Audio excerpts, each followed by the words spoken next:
charting the path for those future key expectations and priorities for the incoming government ahead of November 12th. Well, we have with us in the studio a lecturer, an author, a seasoned author, and of course a public affairs analyst who will be joining us to discuss this. He's in person of he also SCG. Yeah. Welcome to the program. Thank you for having me. Thank you, sir. All right, we are expecting to have Tim Yoba, Esquire, who is a legal practitioner and a chieftain of the APC, who will be joining us in any moment from now. Let's hope he gets to the studio before we wind up. Joining us from Lagos also, we are anticipating to have the person of Arebame Leto Adolphus, who will be joining from Lagos, Nigeria. We do hope we connect with him too before the end of the discussion.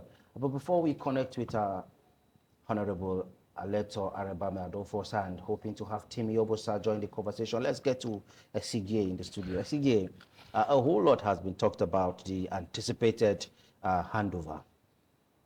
The APC government is gearing up to take over reins of power at Osadebe Avenue come 12th of November. Yeah. What are your expectations? My expectation is not quite high. Yes, it's not quite high. Not because maybe I don't like the APC or the person coming, but you are aware of the way the election went. As all of us, we are aware the election went. The election went well. INEC declared the winner. I'm not aware. Okay. I wasn't there. Okay. Yes. When a popular candidate wins election, there will be jubilation everywhere. But in twice election has been won in Nigeria, federal and state level, but no celebration anywhere. Nobody bought beer. Nobody drank anything. So, but that's the way INEC has declared somebody fine. And yes, it is cultural for us to see an inauguration. Somebody will be sworn in. And I also believe that there's a governor has also organized a transition committee. So we are waiting for the inauguration to take place. But like I said, we all knew how the election went, and nobody was actually happy about it. You are still aggrieved with the outcome of the election. Because if until we come out of the shell of being angry with the outcome of the election, we can't go on to anticipate a successful handover. See, aggrieved. Aggrieved is understatement. Cried, if you use that language. Okay. Tears. I'm particularly pained that the way the whole thing went. It was a sham. It was a shame. It was a shame after Arab has displayed the result. Within a twinkling of an eye, something else went. A whole governor of a state was driven out of INEC office. A governor of a state, a governor, number one It was person. alleged he went there to induce the INEC officials. Alleged what? It was alleged. Sir, I watched By everything. the APC. Okay, then He went there with money. with money. It was alleged. Sir, yes, you said it was alleged, but I did not see that. At least, a sitting governor, a number one man of the state, ought to have been accorded with respect. To join and produce the results? No. Not the way it was booted out. Not the way it was booted out. It's a huge disrespect to me, to you, and to every Edo State person. So, like you said, let's wait for the handover. Then let it come, and it will also go. But the way it will go, I believe you remember the way Oshomole was handed over to. Stadium was packed full. I believe in this one, stadium seat will be empty. Are you prophesying doom for the incoming government? No, please, don't put words in my mouth, please. I am not. No, I'm not. Going by your statement. No, yes. You are saying people will not come. No, they will not come. Okay, let's get to Lagos, where Honorable Adolphus Aleto Arebame is joining us. Good morning, Honorable, and good to have you join the program. Yes, good morning, Prince. I'm happy to see you again and your program. Thank you very much for always coming through. Now, walk us through what are the most urgent issues that you believe the incoming government should address within its first 100 days in office? Okay. Good morning, viewers in Edo State and beyond. I also like to say good morning to my colleague in the studio, Ehiosue Esige. joining you from Lagos. And before answering before going straight to your question, I'd like to put a perspective to some of the comments that I heard my colleague made a couple of minutes ago. Um, you see, campaigns are over, and in every competition, you must have a winner. It's always a sign of maturity to. I know it's not easy, at times for some certain people, it's tough to wake up to the reality or to accept certain situations beyond their expectations. And as I address this issue, I also believe that I'm addressing the concerns of every Edo man and woman. An election has come and gone. We were not the umpire, and like I've told many people around me, I am not the umpire, you are not the umpire. The regulators, the government, or the law, the constitution has a provision for the umpire.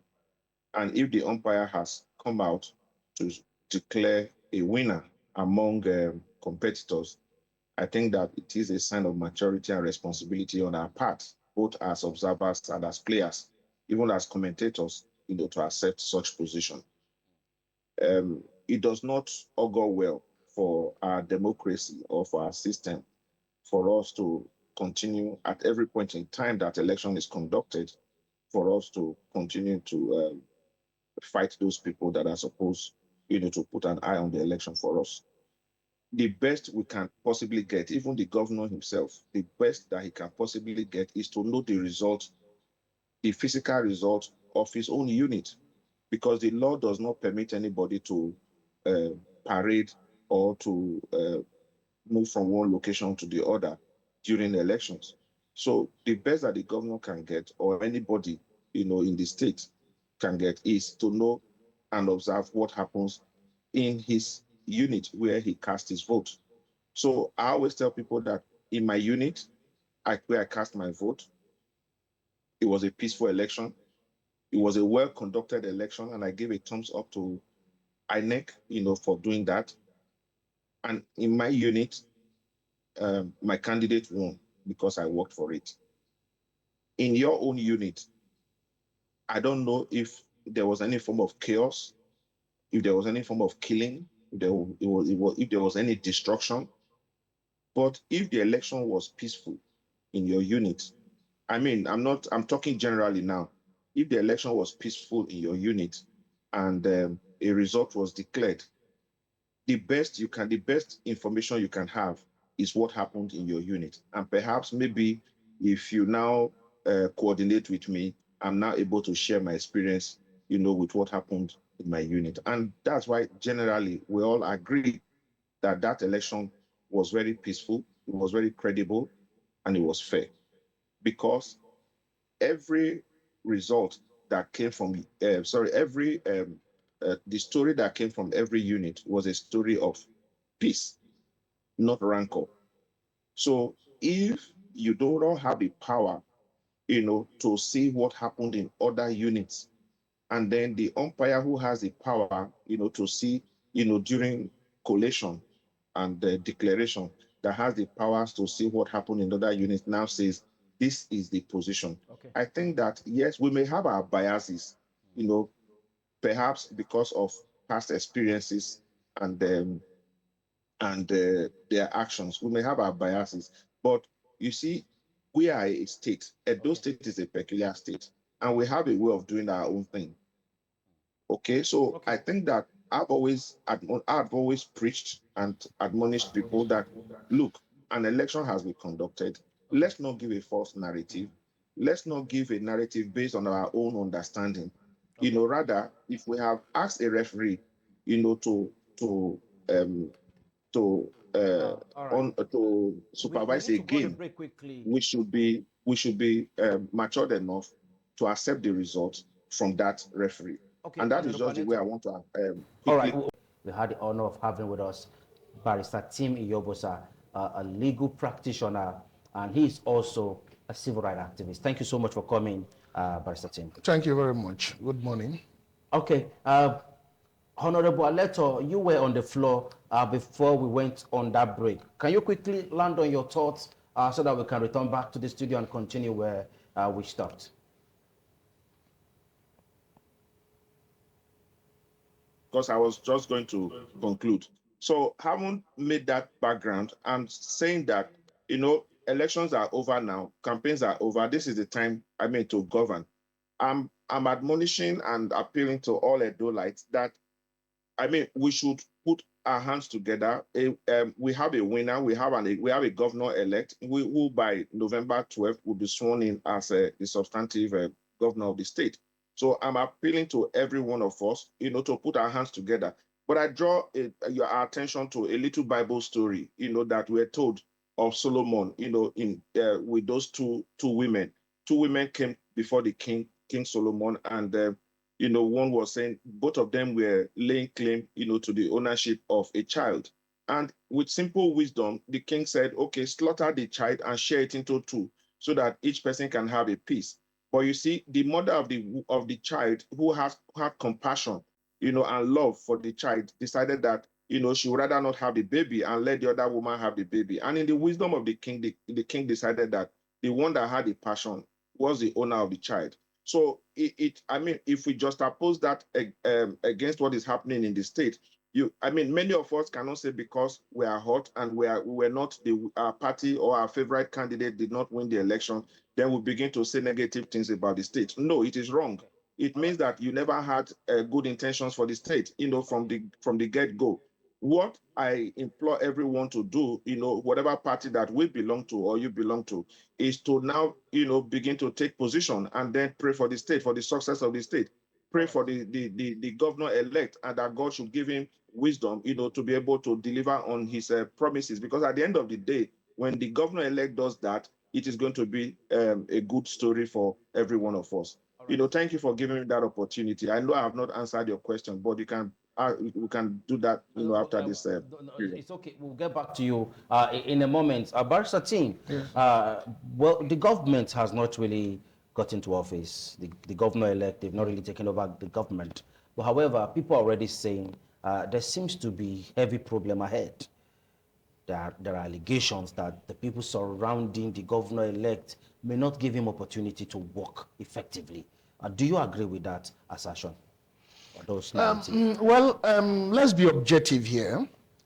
First of all, because if you actually, the people who are speculating is still, they're still speculating. There are not facts that emerging. But those who are speculating may not be far from the truth. Because if you look at the political gladiators surrounding the governor-elect, so every other Edo citizen will also think that because there is no harmony between these political gladiators among themselves. Harmony in what? Harmony in what? In the sense that if you look at the pre-election or the election matters that happen within the primaries and all that, you discover that, yes, the APC was actually divided in the state. Yes. So, and those who supported the governor-elect, although later they harmonized and they came together. You understand, politicians are always like that because there's something behind that they are really going to bring to the table because everybody is jostling for themselves. And, let me tell you, the fact is that Nigerian politicians, nobody is really who cares about the masses. They don't care about the masses. Let's be sincere. No matter what we want to say here,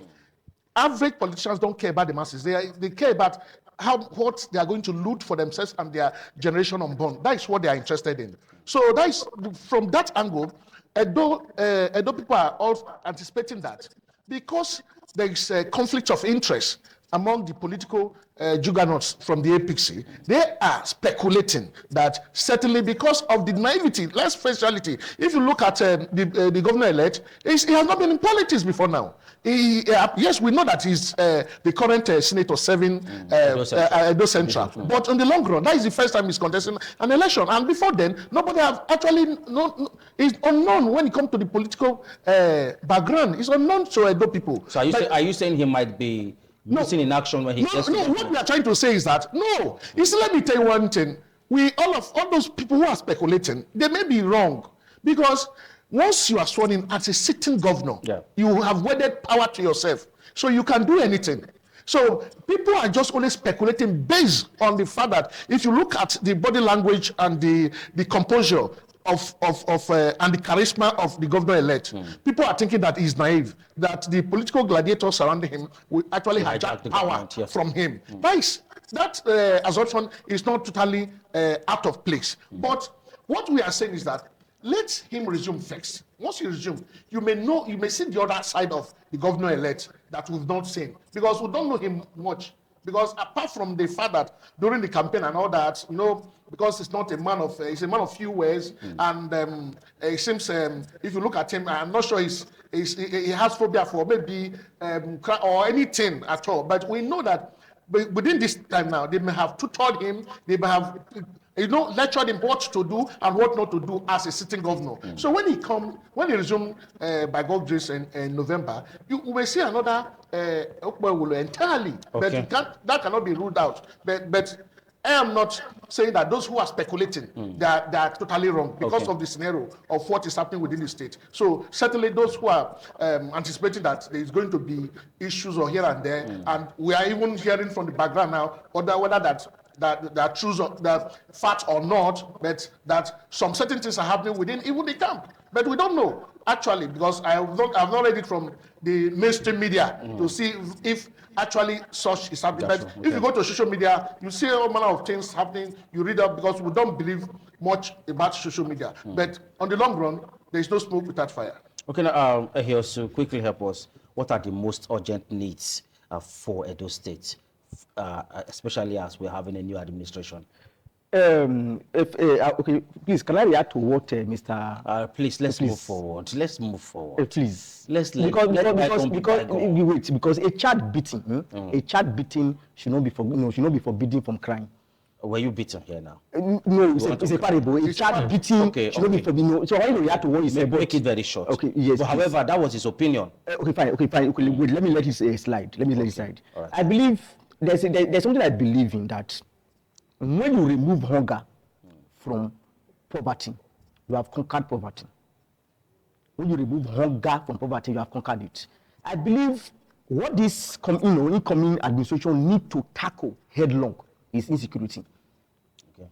Yes, insecurity. Because the reason food, even as let's say commerce, Gary, is galloping. Gary is not common again. No, that was what I said. Yes, let me in a way at a time.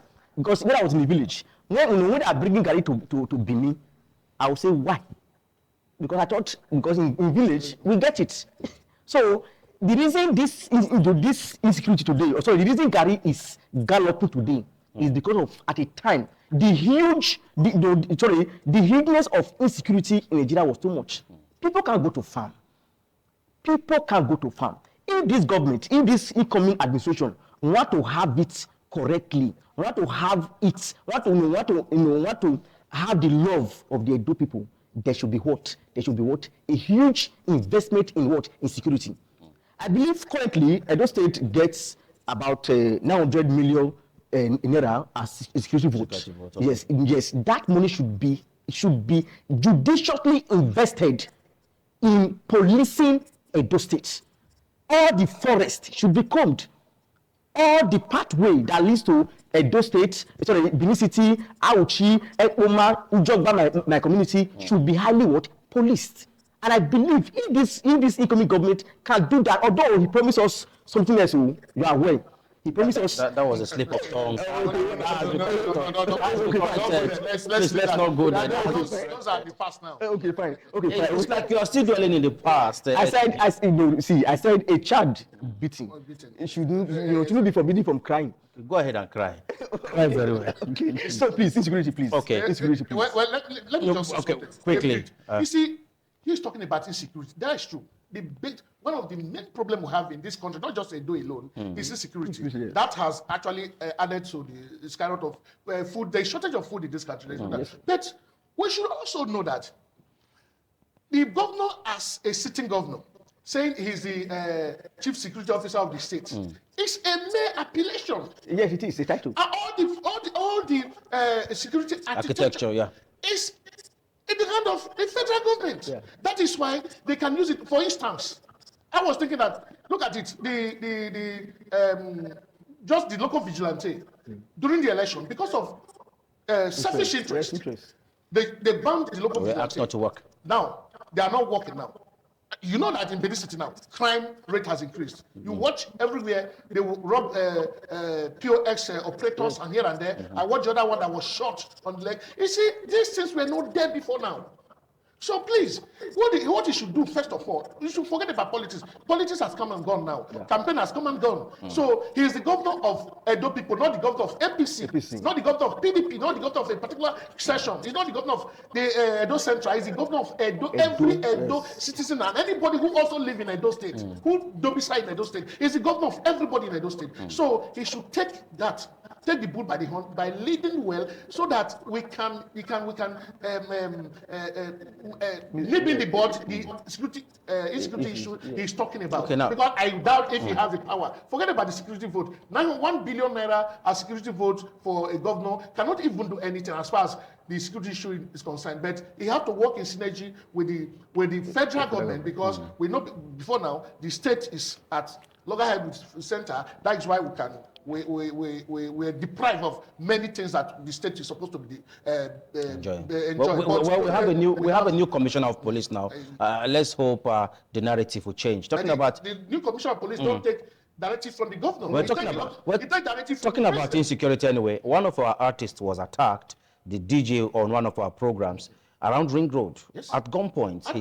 His devices were taken from him, and of course, thank God, his life was intact. Ring Road, just within Ring Road, yeah, recently. Ring Road, just within Ring Road, one of our DJs on our program Break Time Show. However, let's move on now. Let's get to Honorable Dolphus Aleto. You are an employer of labor. You are the CEO, Rigo Microfinance Bank. You've been in business for many years now. Let's look at the issue of unemployment. How can this government tackle the challenges of unemployment, particularly among Edo youths? Okay, so thank you for that praise. So I think that there's been a lot of issues around job creation, employment creation. But you see, there can be no employment or job creation without a conscious strategy for productivity. I do not have the statistics now, but I do not know how the number of employees we have in the civil service. I do not also know how many teachers in the education sector that the state parades. But you see, beyond employment is also youth engagement. So if I was sitting in the stead of the governor-elect, there are quick areas that I could quickly, engage the youth, okay, and put them into productive use. The civil service is in the shortfall of civil servants. Even the educational sector, as an individual and as a concerned citizen of Edo State, I always want to know why do the schools we have in Edo State, why they don't have teachers, why they don't have enough teachers. We have so many graduates. We have colleges of education in Edo State. And every year, these schools, they continue to churn out graduates. Okay. Where are they being put into productive use? So I think that in the aspect of core employment, the state, the government, the incoming government will need to quickly do an assessment of the educational sector. Okay. All schools are supposed to be staffed, both academic and non-academic staff. That area is one area that we can engage our youth, we can employ them. In the civil service, we also need to do a very quick assessment and know the shortfall. The shortfall there is an opening, is an opportunity for another quick engagement. So if you leave that and you now move to the agricultural sector, let's hold it there. Please, we are running out of time. By 8:30, we are going to the next network studio to link up with them. That's Abuja. We'd like to hold you on that. Let's quickly get to you. Please, you're going to manage our time. 30 seconds. Some persons are saying the reason why we still talk about Governor Adams Oshiomhole, the former governor of the state, who is a senator now, is because he empowered so many persons. Institutions were empowered, individuals were empowered. Now, they blamed this administration of Governor Obaseki for not empowering people. Most of the projects, according to what some of the stakeholders said, that some of the projects were done by foreigners, that individuals in the states, Edolites, weren't given the opportunity to handle some specific major projects. Do you think this government can do something different? Okay, first of all, let me tell you something about, yes, in tandem with those who actually said the state governor, the current governor actually brought in foreigners to execute projects in this state without using the, but that, how be it, that the governor, I feel the governor see that way, the way he wants to operate.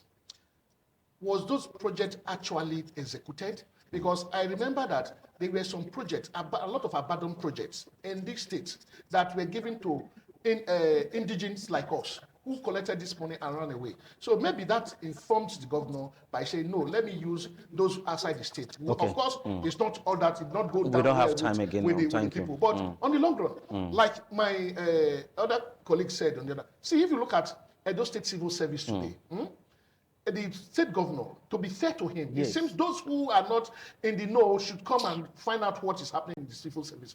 Governor Obaseki has actually employed a lot of persons in the civil service. Let me tell you, as far as e-governance is concerned, as far as the public sector is concerned, Governor Obaseki is the best as far as this country is concerned. Barrister Tim, So I'm afraid this is how we need that has to also set a wrap standard up for now. the incoming governor Okay. to also improve Okay. on what the governor has done. Sorry, Sigi, I don't think if we have enough time to take your reaction. And of course, Honorable Aleto, we are so sorry we need to head to the City of Power now.